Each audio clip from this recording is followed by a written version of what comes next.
ever want to pick up a guitar and you're like, where do I start? Well, this video is for you. You decided to come back to Axe Realm. Something's bringing you here. What is it?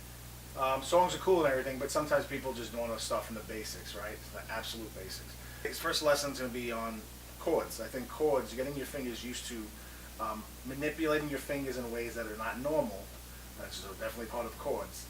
That's the part you probably have to start with, in my opinion.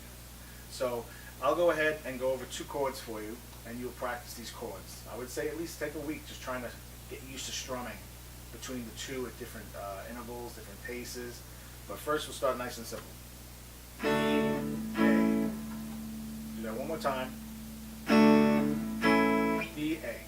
The biggest part I want to get across is that it's the technique that matters more than anything, right? Getting the technique down early, that's definitely what separates a lot of people that are self-taught and people that aren't. Now, I'm self-taught, so I have no problem admitting there's probably things I did wrong when I first started. But over time you learn. When you play chords, your hand, you'll see it on these labeling for chord structures. You'll see a bunch of lines, 6 lines across, and then you'll see numbers, 1, 2, 3 in different spots, 4. You're referring to your fingers, okay? And then based on those fingers, you got to look at count how many frets down it are. When you see no number on the side of a fret, the frets are these parts right here. This is a fret, 1st fret, 2nd fret, 3rd fret, 4th fret, that little bar that separates. When you see no numbers, that means it's assumed it's 1, 2, 3, the first 3 frets, right? If you see 4, 5, 6, they're referring to 4, 5, 6 here, right here, sorry, 4, 5, 6. Those 3 frets right there, and then you'll see numbers, 1, 2, 3. So it's referring to the finger, the fret, and then the finger number that correlates to the finger. So when you have your hand held up like this, the pointer finger is 1. The middle finger, I'm going to turn it, is 2. The ring finger is 3, and then the pinky's 4. Alright, so when you're holding these chords, you want to make sure that your thumb is resting against the back of the guitar. So you don't want to have your thumb up here, right?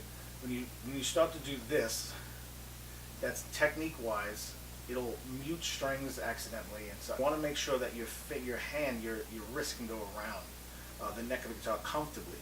It'll feel very strange because you won't have the balance at first to do that, but that's what the whole point of practice is, right? So you put your thumb right here in the back. Your 1, 2, 3 fingers here will be used for the first chord, A. We'll go over. So that's the 2nd fret. The good thing is they're all on the 2nd fret. The bad thing is that they're all bunched up together, right? Like sardines in a can. Think of it like that, where they're all crunched up together. So you have 1 on the 4th string, 2nd fret, 2 on the 2nd fret, 3rd string, and then the 3rd finger on the 2nd string, 2nd fret. You want to do a strum from the open A, which is on the 5th string, and that is the sound you'll get for an A. I'll strum it nice and slow so you can hear it. So you're nice and clean. And then you want to strum down.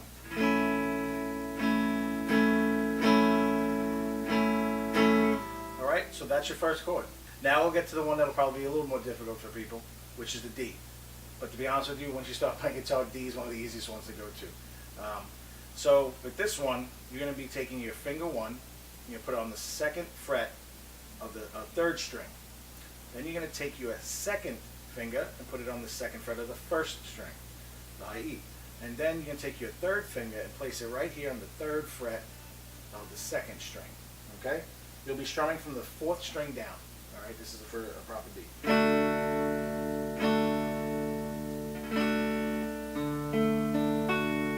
that's a D. So you want to practice strumming nice even time.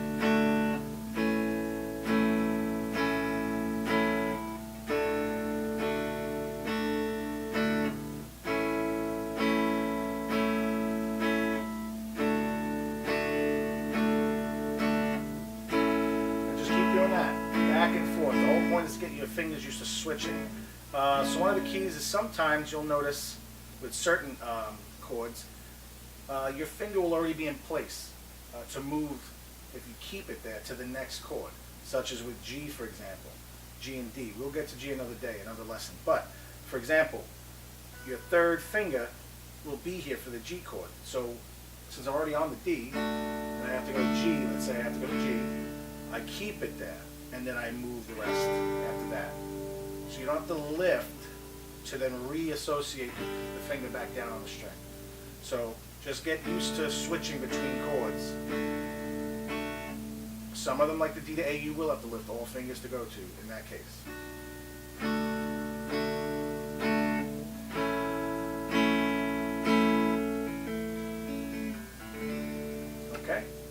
Okay, so earlier I kind of rushed through a very important part that you need to know when you're starting the guitar. That is how to actually hold a note on the guitar in order to hold those chords I was going over. So a lot of mistakes that people make is, one, they put their finger too high up in a fret or too low. So if it's too low, you're touching that bar there, the fret, the bottom of the fret, makes that sound. Too high,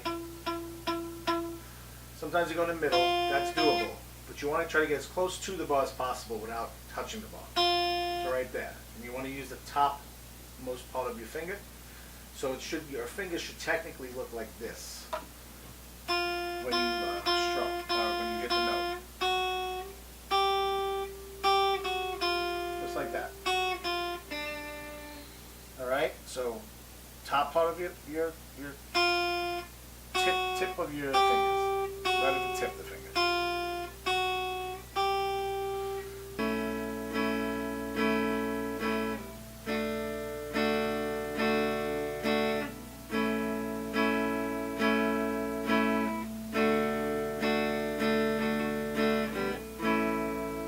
So have fun, keep playing. Do not get discouraged when your fingers hurt. That's part of the process. So it's part of the sacrifice. Take care.